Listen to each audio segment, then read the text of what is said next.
السلام علیکم ورحمۃ اللہ وبرکاتہ۔ ان الحمد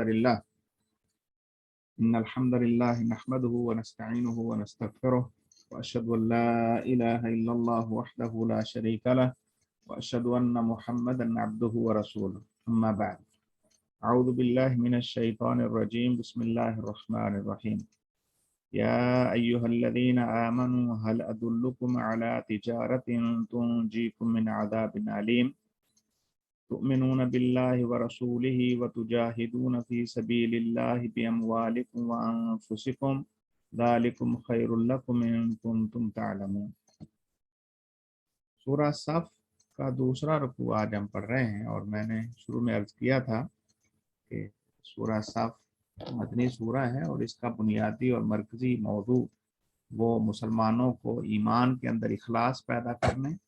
اور اللہ کے راستے میں جہاد کرنے پر ابھارنے اور اس کے متعلقہ چیزوں کے بارے میں یہ سورہ جو ہے وہ روشنی ڈالتی ہے۔ کچھ باتیں تو پہلے گزر چکی ہیں، اور آج یہ جو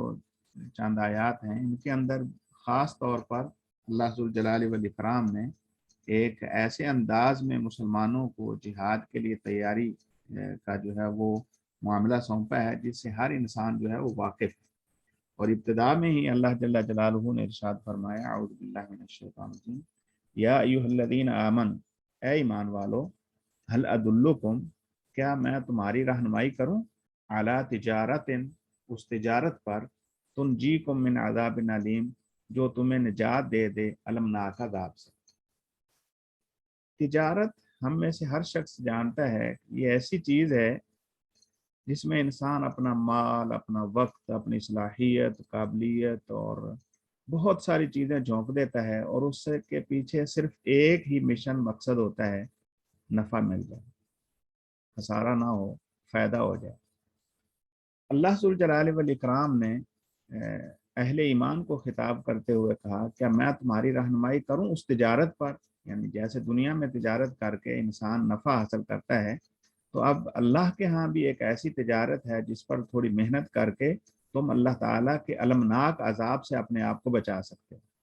اب وہ تجارت ہے کیا، کیسے کریں جو ہمیں المناک عذاب سے بچا لے؟ پھر اللہ تعالیٰ نے جو رہنمائی فرمائی وہ یہ، تؤمنون باللہ، تم اللہ پر ایمان لاؤ، ورسولہ، اس کے رسول پر ایمان لاؤ، وتجاہدون فی سبیل اللہ، اللہ کے راستے میں جہاد کرو، باموالکم، اپنے مالوں سے، وانفسکم، اپنے نفسوں سے، ذالکم خیر لکم، یہ تمہارے لیے بہتر ہے، ان کنتم تعلمون، اگر تم جانتے ہو۔ اب پہلے اللہ تعالیٰ فرما رہے ہیں یا ایھا الذین آمنوا، اے ایمان والو، اور پھر کہہ رہے ہیں تؤمنون باللہ، تم اللہ پر ایمان لاؤ۔ پہلے ان کو خود کہا ہے کہ تم ایمان والے ہو، اور پھر اب کہہ رہا ہے کہ تم ایمان لاؤ۔ یہ جب اس انداز میں گفتگو ہوتی ہے تو اس کا اصل مقصد یہ ہے کہ جس کی تم اپنی زبان سے اظہار کر چکے ہو، ایمان بظاہر قبول کر چکے ہو، اب اس ایمان کو مزید نکھارنے کی ضرورت ہے۔ تؤمنون باللہ، اللہ پر ایمان لاؤ، یعنی اللہ پر ایمان کے اندر اپنا اخلاص پیدا کرو۔ وہ شروع میں بھی جب یہ سورہ مبارکہ ہم نے شروع کی تھی تو میں نے عرض کیا تھا کہ اللہ ذوالجلال والاکرام نے اہل ایمان کو خطاب کیا ہے، اور پھر ان کے اندر ان کو ایمان کے اندر پختگی اور اس کے اندر مزید بہتری جو ہے وہ اس کو لانے کے لیے کہا گیا ہے۔ بسا اوقات ایک شخص جو ہے وہ ظاہری طور پر فوائد کی غرض سے یا ایمان جو ہے وہ لے تو آتا ہے، لیکن وہ ایمانی رسوخ اس میں نہیں ہوتا، اس کی طرف اللہ ذوالجلال والاکرام یہ دوسرا جو قول ہے تؤمنون باللہ، تم اللہ پر ایمان لاؤ، یعنی اس ایمان کے اندر اخلاص اور اللہ کے ساتھ للہیت یہ جو ہے وہ اور ہونی چاہیے۔ اب اللہ پر بھی ایمان لاؤ اور رسول پر بھی، تو رسول کے ساتھ محبت، اس کی اطاعت، اس کے فرمان برداری، اس کے حکموں کی پاسداری اور اس کے بتائے ہوئے طریقوں کے اوپر اپنے آپ کو لے کر چلنا، تو یہ تؤمنون باللہ ورسول۔ اور پھر اس کے ساتھ ساتھ تجاہدون فی سبیل اللہ، اللہ کے راستے میں جہاد بھی کرنا ہے۔ جہاد اللہ ذوالجلال والاکرام کے دین کی سربلندی کے لیے ہر وہ عمل ہے جس سے دین کے ساتھ دین کو قوت ملے، دین والوں کو قوت ملے، یا ان کے لیے خیر اور بھلائی کا جو ہے معاملہ ہو، اور پھر اس کے اندر انسان کا مال لگے، انسان کی قابلیت لگے، انسان کے جو ہے وہ ذہن لگے، انسان کی جو بھی چیز وہ خرچ کر سکتا ہے، باموالکم،